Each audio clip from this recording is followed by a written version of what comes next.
World War I gave filmmakers a new realistic vision in their films. Soviet filmmakers like Eisenstein and Dovzhenko strived to generate the minds of the subconscious.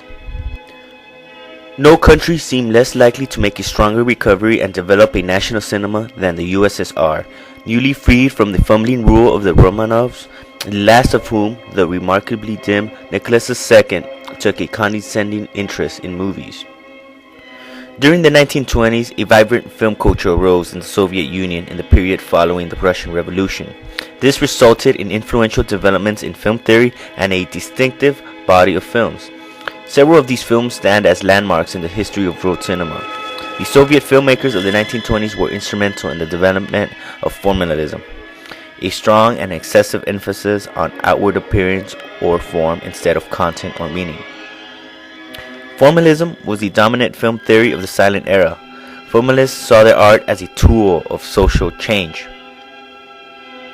Unfortunately, once the new state of the Soviet Union, Vladimir Lenin would use this film medium to show highly propagandistic films to educate its citizens about the virtues of communism.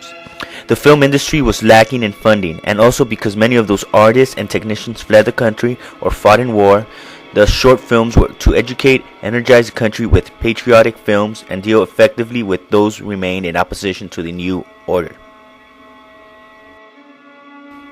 Dziga Vertov, Soviet motion picture director, editor, and a theorist who was the founder of Soviet silent cinema and a pioneer in documentary filmmaking. After the Russian Revolution of 1917, Vertov became editor of Kino Nedelia, a newsreel series started in 1918 to promote the ideals of the revolution. Vertov started making feature-length documentaries in 1919, enthralled with the potential of film to educate and unify the diverse people of the Soviet republics. The same year, he founded a group of experimental documentary filmmakers and began publishing manifestos advocating a radically new cinema based on real life. From 1922 to 1925, working mainly during the 1920s, Vertov promoted the concept of Kino Pravda, or film truth.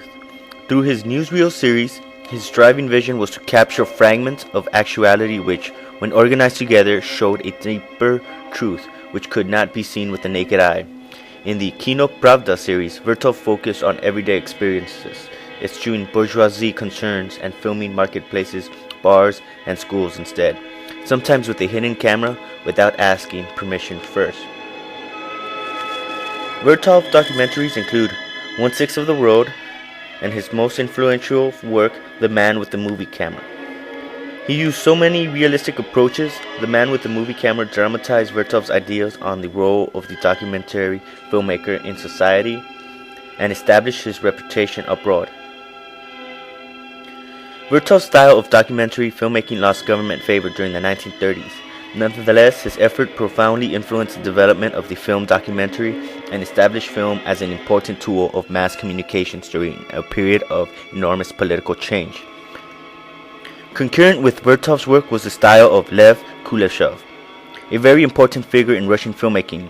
He believed the essence of cinema was editing, not the writing of a script or the photographing of actors, but the joining together of little pieces of film in combination that the director had visualized in his mind. In one of his famous experiments, Kuleshov intercuts perfectly neutral close-up of an actor and mixes it with other different shots conveying emotion. Notice the actor's sensitive projection of hunger, grief, and paternal joy.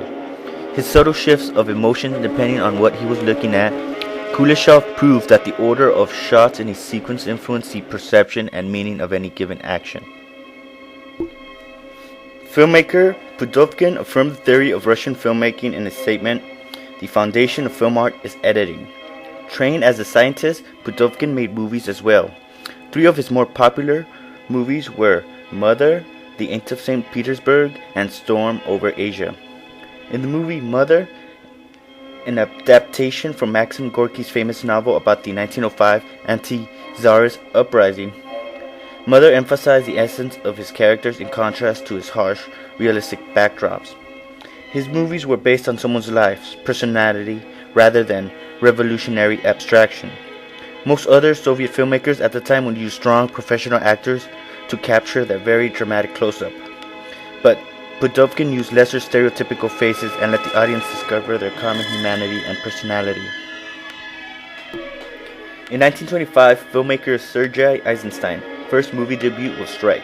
In this movie, Eisenstein began developing the art of montage editing, which involves the juxtaposition of seemingly unrelated images for emotional effect. At the peak of his international fame in 1927, Soviet motion picture director described his philosophy of filmmaking in the American magazine The Nation. In this article, he discusses his innovative use of montage, describing it as the interlacing of various camera angles for dramatic and narrative effect. Eisenstein puts forward his belief that the Soviet cinema was creating a revolutionary new form of art for and about masses of people. Battleship Potemkin is a Soviet motion picture about a mutiny on a battleship that triggers a co-workers' uprising. Based on the revolt of 1905 in Odessa, Ukraine, Sergei Eisenstein directed, co-wrote, and edited this silent film, which was released in 1925, and is regularly hailed as the greatest film of all time. After the sailors on Potemkin mutiny, the people of Odessa gather on the harbor steps to show their support. Tsarist forces massacre the people on the steps. Naturally, the success of his movies, Eisenstein was handed the assignment of making one of two films to commemorate the 10th anniversary of the revolution, October. The other was The End of St. Petersburg by Pudovkin. The movie October is a documentary dramatization praising the 1917 October Revolution, also known as the Bolshevik Revolution. The October Revolution was led by Vladimir Lenin and the Bolsheviks. It was the first Marxist-communist revolution in history. The film was unsuccessful mainly due to Eisenstein's new experimental style of intellectual montage. The authorities claimed that October was unintelligible to the masses, and Eisenstein was attacked for being a formalist in his work.